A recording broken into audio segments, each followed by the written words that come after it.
छात्र आप सभी के समक्ष आज एक विषय को लेकर उपस्थित हुआ हूं। जैसा आपको विदित ही है, अंतर्राष्ट्रीय महिला दिवस।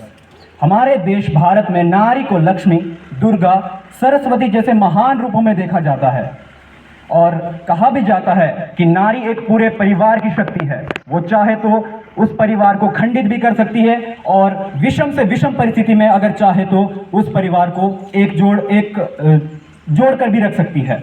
अब प्रश्न उठता है कि इतनी सब कुछ, मतलब एक तरह से हमारे मस्तिष्क में इतनी उच्च छवि है महिलाओं की, लेकिन तब भी एक अंतर्राष्ट्रीय स्तर पर महिला दिवस मनाने की क्या आवश्यकता पड़ी?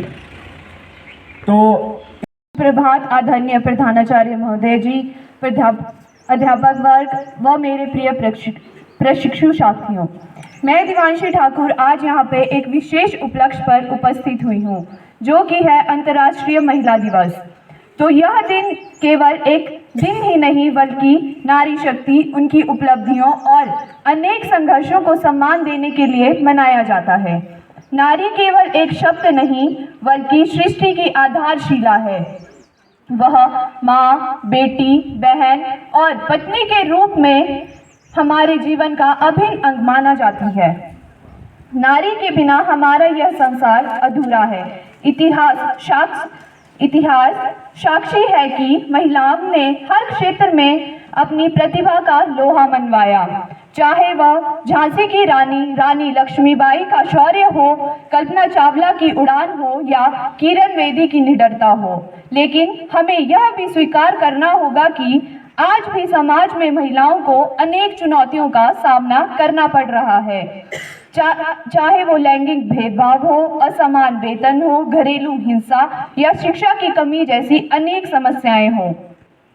यह सभी समस्याएं महिलाओं के विकास में बाधा बनती जा रही हैं। हमें इसे मिलकर दूर करना होगा। आज मुझे दुर्भाग्यवश यह कहते हुए बहुत अफसोस हो रहा है कि हम एक ऐसे राष्ट्र में रह रहे हैं जहां सिगरेट, बीड़ी, तंबाकू, दारू इत्यादि जो हमें मृत्यु के द्वार तक पहुंचाते हैं, वो खुले में बाजारों में बिकते हैं। परंतु जहां एक महिला को एक सैनिटरी पैड लेना हो तो वह समाज से बचाकर पन्नियों में छुपा कर दे। इस महिला दिवस पर हम सभी यह संकल्प लें, हम महिलाओं का सम्मान करेंगे, उन्हें समान अवसर देंगे और समाज में अनेक अधिकारों की उनकी रक्षा करेंगे तथा उन्हें आगे बढ़ने के अवसर प्रदान करेंगे।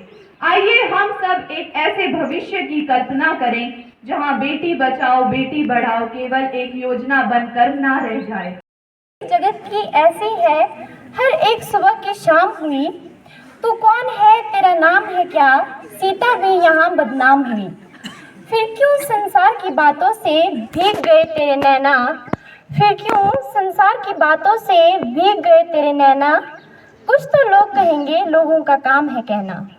परम आदरणीय प्रधानाचार्य महोदय जी, सभी शिक्षक बल तथा प्रिय प्रशिक्षु साथियों, सर्वप्रथम आप सभी को अंतर्राष्ट्रीय महिला दिवस की हार्दिक शुभकामनाएं। मैं योगिता ठाकुर आप सभी के समक्ष अपने कुछ विचार लेकर उपस्थित हुई हूँ, जिसका शीर्षक है आसान है क्या एक लड़की होना। आशा करती हूँ कि आप सभी इसे ध्यानपूर्वक सुनेंगे तथा इस पर अमल भी करेंगे। मेरे विचार कुछ इस प्रकार से हैं। मैं एक लड़की हूँ। मैं जो बताने वाली हूँ उससे मेरी उम्र का कोई संबंध नहीं। कितना मुश्किल होता है ना एक लड़की होना। पैदा होती है तो सिर्फ इतना पता चलने पर, और अगर बच जाए तो भी कहाँ आसान होती है एक लड़की की जिंदगी। जैसे जैसे बड़ी होती है, 4 साल, 5 साल, 6 साल, दुनिया की गलत नजरें पड़ना शुरू हो जाती है।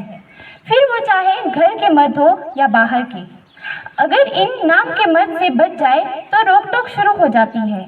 रोक टोक कपड़ों को लेकर कि तुम्हारी ड्रेस कितनी छोटी है, बाहर का माहौल ठीक नहीं है, बड़ी ड्रेस पहन लो, तुम्हें तो कपड़े पहनने की अकल ही नहीं है, इतनी बड़ी ड्रेस में कोई पहन लगाया करो, तुम्हें कोई लड़का देखेगा नहीं, और अगर खिलता हुआ गोरा रंग है तो तुम घर में रहा करो, लड़के छेड़ेंगे, बाहर मत निकला करो, बॉयफ्रेंड बनाने की सोचना भी मत, घर से निकाल देंगे तुम्हें। हमारी नाक कटवाने के लिए पैदा हुई हो क्या, समाज के लोग क्या कहेंगे। दोस्ती सिर्फ लड़कियों तक रखना। ज्यादा लड़कों को दोस्त बनाने की जरूरत नहीं है। अगर भाई कुछ कर ना बेचारी हूँ, ना अबला हूँ, ना बेचारी हूँ, तू देख मुझे मैं नारी हूँ, तू देख मुझे मैं नारी हूँ। यहाँ उपस्थित सभी को मेरा नमस्कार। आज मैं आप सभी के समक्ष महिला सशक्तिकरण के विषय पर अपने विचार व्यक्त करना चाहती हूँ। भाषण की शुरुआत महिला के सम्मान में कुछ पंक्तियों के साथ करना चाहूँगी। हौसले से भरती है ऊंची उड़ान, हौसले से भरती है ऊंची उड़ान, न कोई शिकायत न कोई थकान, न कोई शिकायत न कोई थकान। किसी भी देश को सशक्त बनाने हेतु वहाँ की महिलाओं का सशक्त होना बहुत जरूरी होता है। महिला एक माँ, बहन और पत्नी के रूप में पुरुष जाति के जीवन में अहम भूमिका निभाती है। तब जाकर एक सशक्त नागरिक, एक सशक्त समाज और सशक्त राष्ट्र का निर्माण होता है। महिलाओं को आदि आबादी कहा जाता है। हमें यदि अपने देश को आगे बढ़ाना है तो यहाँ की आदि आबादी यानी कि महिलाओं को पूर्ण तौर पर आजाद करके उनको